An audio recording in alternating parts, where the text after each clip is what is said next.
사실 종합부동산세 때문에 주택임대사업자 하는 거지 뭐 때문에 하는 거예요. 근데 그거를 모르고 그냥 그러니까 항상 남들이 우르르 가는 데는 가면 안 돼요. 그러니까 시세 차익은 그런 분들은 많이 올랐는데 종부세를 두들겨 맞고 그죠. 또 양도세도 그죠. 양쪽으로 얻어맞으니까 남는 게 없는 거예요. 그죠. 혹시 네. 뭐 여러 가지 뭐 에피소드 말씀하셨지만 기억에 남는 세입자가 있을까요? 세입자 입장에서는 기억에 남는 임대인 나름대로 있을 거예요. 살아오다 보면. 근데 많은 세입자 중에 뭔가 기억에 남는 세입자가 있으실 수도 있을 것 같아요. 있어요. 네. 가끔씩 있어요. 가끔씩 있는데 네. 이제 007 작전을 하는 경우들이 가끔 있어요. 세입자가 보증금이 다 까였어. 이게 대부분 이래요. 밀려가지고 이제 다음 달에 낼게요. 이렇게 연락을 하다가 어느 순간에 자기도 면목이 없으니까 연락을 끊어요. 방법이 없어요. 네. 아니 그러니까 본인도 뭐 더 이상 계속 거짓말하는 것도 한계가 있잖아요. 그래서 이제 끊으면 보증금까지 다 까지면 이제 악마로 변합니다, 세입자가. 왜냐면 잃을 게 없어요, 그 사람. 오히려 공격을 하죠. 네, 왜냐면 내가 보증금이 500만 원 있었는데 500만 원이 다 까지잖아요. 그 다음부터는 자기가 보증금 받아가 나갈 게 없어요. 지금부터 사는 건 공짜예요, 그 사람은.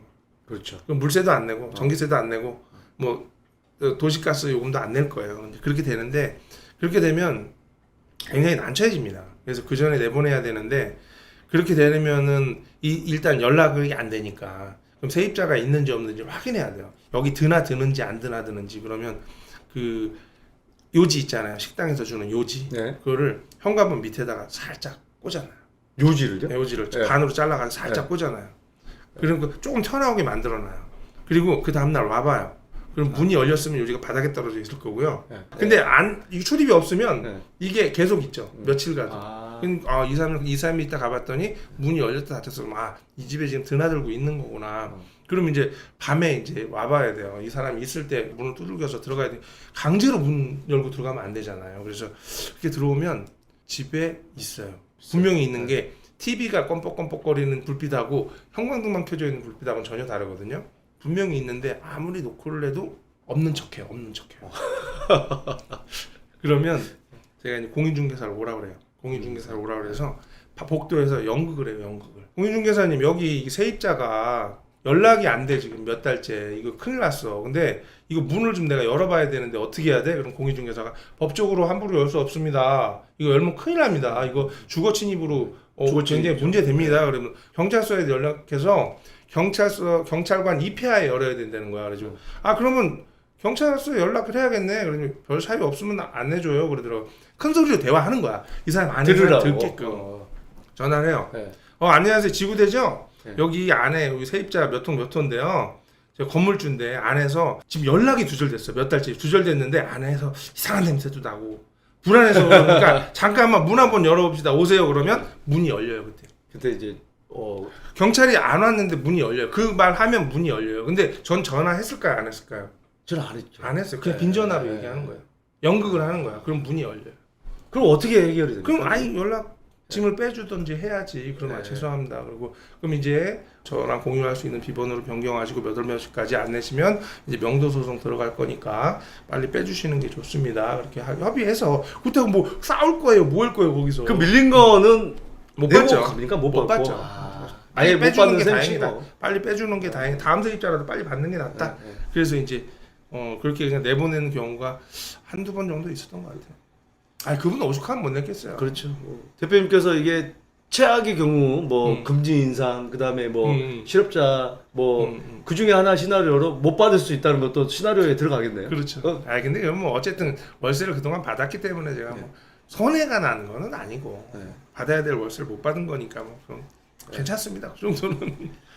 근데 아까 지금 처음에 오실 때 요즘에 무슨 신축하시느라고 얼굴 좀 탔다 이렇게 좀 말씀하시고 그러는데 어떤 신축을 하고 계세요? 제 마지막 인생 목표가 제 사옥을 하나 짓는 게 이제 목표거든요. 그래서 제가 사는 평택 지역에 이제 상가 건물을 하나 짓고 있어요. 그래서 맨 꼭대기층에서 이제 제 사무실로 유튜브 우리 대표님 사무실처럼 이렇게 꾸며놓고 강의도 하고 있으니까 강의도 거기서 하고 제 사무실로도 쓰고 이렇게 하려고 지금 건물을 지금 짓고 있어요. 나머지는 임대 좀 주시고? 나머지는 다 임대. 제가 이제 6층 건물인데 한 층만 제가 쓰고 나머지는 다 임대 주는 걸로 이렇게 하려고. 주로 부동산도 그럼 평택에 많이 있나요? 아니, 주로 평택에 있습니다. 근데 지금 일자리도 창출이 많이 되고 있고 하니까 뭐 그런 거 좀 네. 실감하시나요? 어떤가요? 그죠. 평택에 일자리가 많이 생긴 건 사실인데 요즘 많이 빠지고 있어요. 요즘 빠지고 있어요. 삼성전자가 슬로우 다운이라고 반도체도 좀 이게 감산했잖아요. 네. 그리고 건설 지금 짓고 있는 공사도 약간 이제 슬로우 다운이라고 좀 천천히 지라고 이제 지시가 내려왔다 그러더라고요. 그래서 인부들이 좀 한 2만 명 정도 떠났어요. 그래서 좀 비어 있는 방들도 꽤 있어요. 제 방도 하나 정도 지금 비어 있어요. 근데 다른 데는 좀 안 좋은 조원에는 많이 비었죠.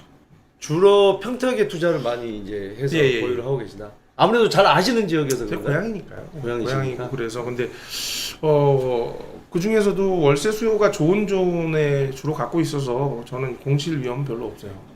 삼성전자가 건설이 끝나도 저는 뭐 월세는 이렇게 받는데 크게 문제 없을 것 같아요. 돈이 있는 분들이야 사실 큰 걱정은 안 합니다. 뭐 어떤 방법으로도 투자하는 방법도 하고 이미 네네. 주변에 또 그런 경험들이 많이 있으시니까 소액 투자자분들 있잖아요. 네네. 그런 분들한테 한 말씀 좀 해주실 수 있을까요? 일단은 뭐 목돈이 있어야 좋긴 하죠. 좋긴 한데 일단 주거의 안정이에요. 내가 살 집부터 마련을 하고 근데 그 집을 너무 신주단지 같듯이 너무 큰 거를 가져서 그거 빚 갚다가 끝나는 이런 세상은 이제 21세기에서 하는 투자 방식이 아니에요. 제가 보기에는. 그러니까 청약 하나 받아서 한 8억 해가지고 평생 그거 갚다가 아니면 또 더 큰 평수로 이사 가고 똘똘이 키우려 그러잖아요. 20평 살다가 30평 살다가 뭐 상급지로 이사 가고 이렇게 옮기는 투자는 우리 아버지 세대가 하던 20세기의 투자 방식이고 지금은 내가 살고 있는 집은 경량화하고 거기서 나머지의 자산을 모아가지고 그걸 가지고 이제 수익형을 만들 수 있게끔 이제 수익 자산이 나올 수 있게끔 만들어야 되지 않을까 그렇게 생각을 하고 있고 그러다 보면 그럼 그 종잣돈을 어떻게 마련해요? 이게 문제니까 한번 아직까지 그 몹쓸 놈의 청약제도가 있으니까 한번 활용하셔서 좀 시대 차익이 낮다. 그럼 그걸 가지고 이제 안전한 투자의 방향성으로 좀 오셔야 되는데 한 번 해서 잭팟이 터졌어요.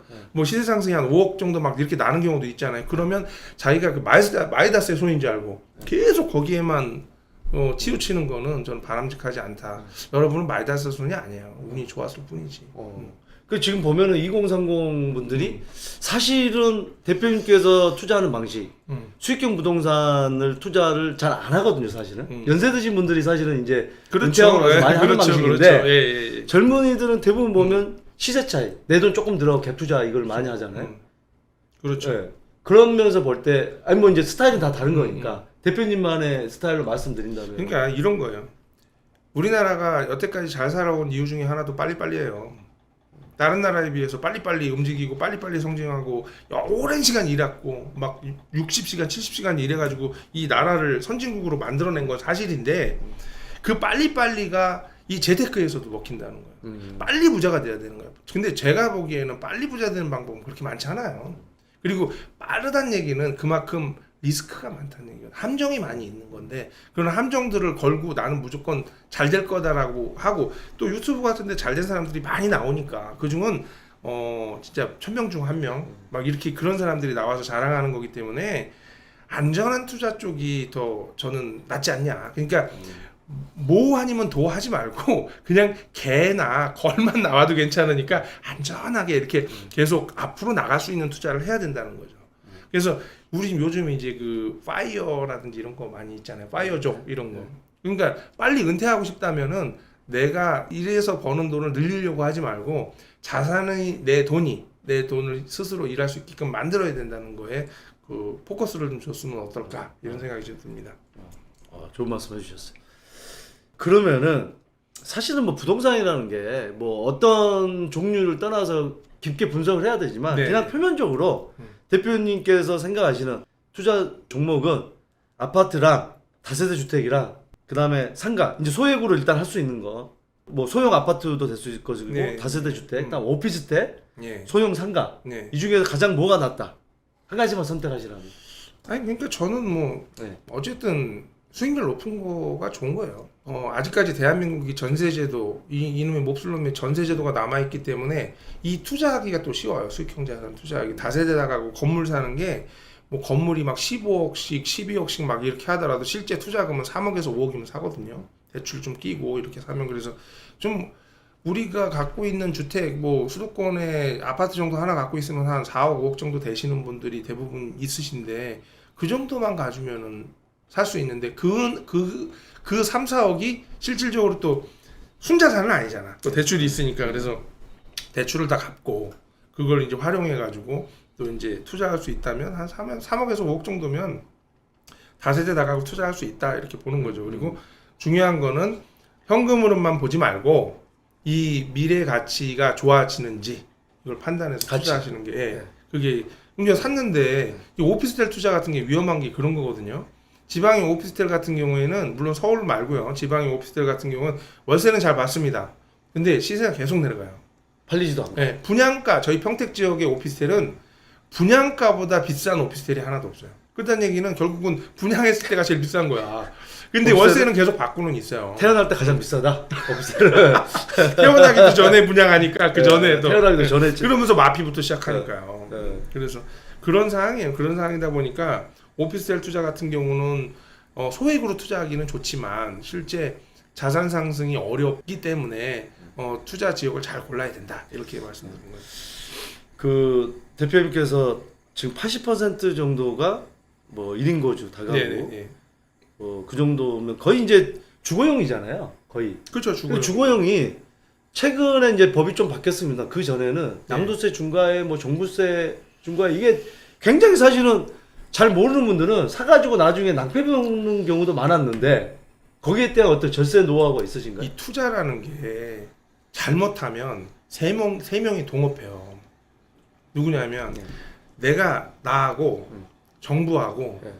은행하고 세 명이 동업하게 된다. 정부가 세금으로 다 가져간다. 세금으로 다 가져가고 은행이 이자가 다 가져가고. 근데 세 명이 동업하는데 일은 내가 다 하고 리스크는 내가 다 안아야 돼. 리스크는 내가 다 안는데 실질적으로 세 명이 놀아 가져야 되는 구조. 이게 완전히 진짜 무서운 은행이 투자가. 대출 이자로 가져가고 이자로 가져가고 나라에서 세금으로 가져가고. 세금으로 가져가고. 그래서 그거를 잘 알고 투자하셔야 되거든요. 그래서 재밌는 표현이다. 세 명이 네. 동업을 하는. 그래서 이제 그렇다 보니까 이 세금의 논리를 잘 이해해야 부자 되는 거거든요. 근데 아직까지는 와닿지 않는 게 세금을 안 내는 사람은 잘 와닿지 않아요.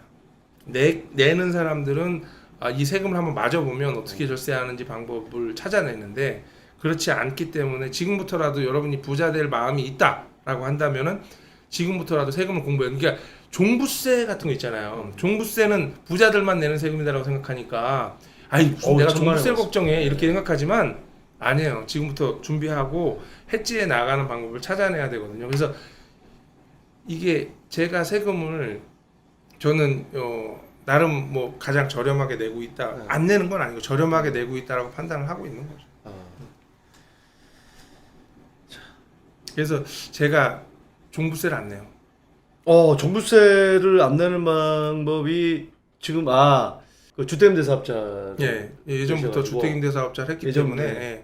그러니까 규제지역 이제 규제지역이었다 풀렸잖아요 최근에. 그 예전에 규제지역일 때 그걸 알고서 미리 예전에 규제 지역이었을 때도 네. 종부세 합산이 안 된다고 합산 배제가 안 된다고 했었는데 그 전에 2018년도 3월 이전에 주택임대사 가입한 사람은 됐었어요.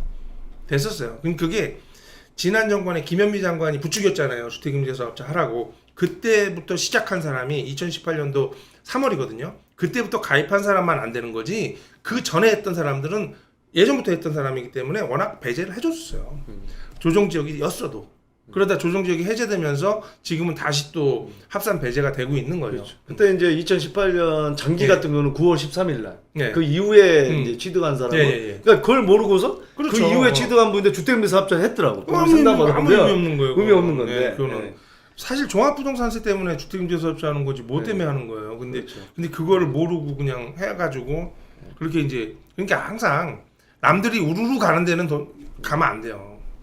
그러니까 시세 차익은 그런 분들은 많이 올랐는데 종부세를 두들겨 맞고 그죠. 또 양도세도 그죠. 합산 배제 안 되는 그죠. 그 시점에 취득한 거는 그죠. 양쪽으로 얻어맞으니까 남는 게 없는 거죠. 그렇죠. 그러니까 중요한 건 그런 거예요. 그러니까 저는 항상은 아니지만 부동산을 사는 시기를 딱 정해거든요.